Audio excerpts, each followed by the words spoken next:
अस्सलाम वालेकुम viewers, hopefully आप लोग बिल्कुल ठीक ठाक होंगे एंड वेलकम टू घर की कुकरी। और आज बन रहा है रेड लोबिया का सालन यानी लाल लोबिया का सालन, जिसको हम जो है रजमा करी भी कहते हैं। और इसको बनाने का बहुत ही आसान तरीका है और ये बहुत ही ज़बरदस्त तरीके से बनेगी। मैं आपको साथ साथ इंग्रेडिएंट्स भी बताऊंगी और प्रोसीजर भी। एक देगची है मेरे पास, इसमें मैं 1 कप के करीब जो है ऑयल ले लूँगी।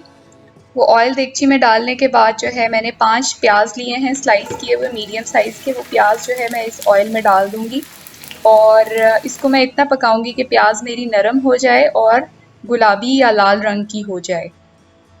देखिए पतले स्लाइसेस हैं अनियंस के।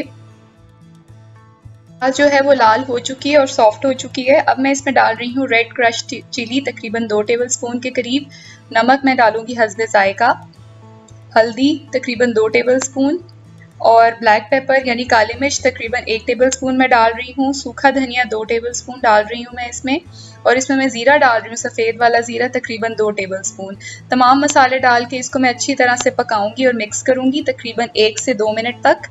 अब मैं डाल रही हूँ इसमें अदरक लहसुन का पेस्ट तकरीबन 4 से 5 टेबलस्पून के करीब। अदरक लहसुन जो है इसका जायके को दोबाला करेगा। आपने अदरक लहसुन डालने के बाद इसको अच्छे तरीके से पकाना है तकरीबन 2 से 3 मिनट। पानी इसमें चला जाएगा तकरीबन 4 टेबलस्पून के करीब इस मसाले के अंदर और इसको मैं अच्छी तरह से मिक्स करूंगी और 1 मिनट के करीब मैंने जो है इसको पकाना है। देखें इतना नरम साइज का मसाला हो जाएगा, सॉफ्ट सा पक के। और जितना अच्छा मसाला बनेगा उतना अच्छा टेस्ट आएगा। अब मैं इसको ढक दूंगी तकरीबन 1 मिनट के लिए और ये ढकने के बाद इस फॉर्म में आ जाएगा। तेल ऊपर जो है ये आ चुका है। अब मैं स्लाइस किए हुए टमाटर डाल रही हूँ इसमें, तकरीबन 5 अदद दरमियाने टमाटर। वो टमाटर जो है इसमें चले जाएंगे। तमाम टमाटर डालने के बाद मैं इसको अच्छे तरीके से भूनूंगी। 1 मिनट जो है इसको मैं इस तरह से पकाऊंगी और मैं इसको ढककर जो है रख दूंगी तकरीबन 4 मिनट के लिए।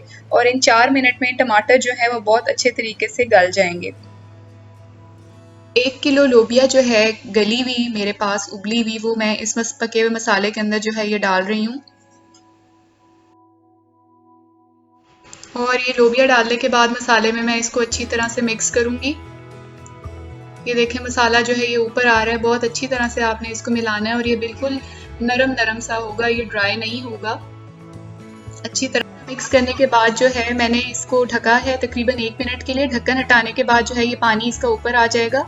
मैं दोबारा इसमें चम्मच चलाऊंगी और चम्मच चलाने के दौरान जो है इसमें मैं तकरीबन 7 से 8 साबुत सब्ज़ मिर्चें जो हैं वो मैं डाल दूंगी इसमें। साबुत सब्ज़ मिर्चें डालने के बाद इसको मिक्स करूंगी और फिर साथ ही मैं डाल दूंगी तकरीबन 1 गड्डी बारीक कटा हुआ धनिया डाल के इसको अच्छी तरह से मिक्स करूंगी।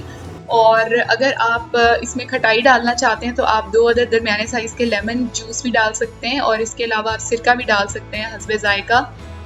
वो डालने के बाद इसको आपने अच्छी तरह से मिक्स करना है और 1 मिनट के लिए जो है वो दम पर रख देना है। और दम पर रखने के बाद जो है हम अपनी डिश को जो है डिश आउट करेंगे और डिश आउट करके हम इसको जो है वो गार्निश करेंगे सब्ज़ मिर्चों के साथ और सब्ज़ धनिया के साथ। ज़रूर इस रेसिपी को ट्राई कीजिएगा और मुझे दुआओं में याद रखिएगा और मेरे चैनल घर की कुकड़ी को ज़रूर सब्सक्राइब कीजिएगा। मिलते हैं किसी और अच्छी वीडियो के साथ जल्द ही। तब तक के लिए अल्लाह हाफ़िज़।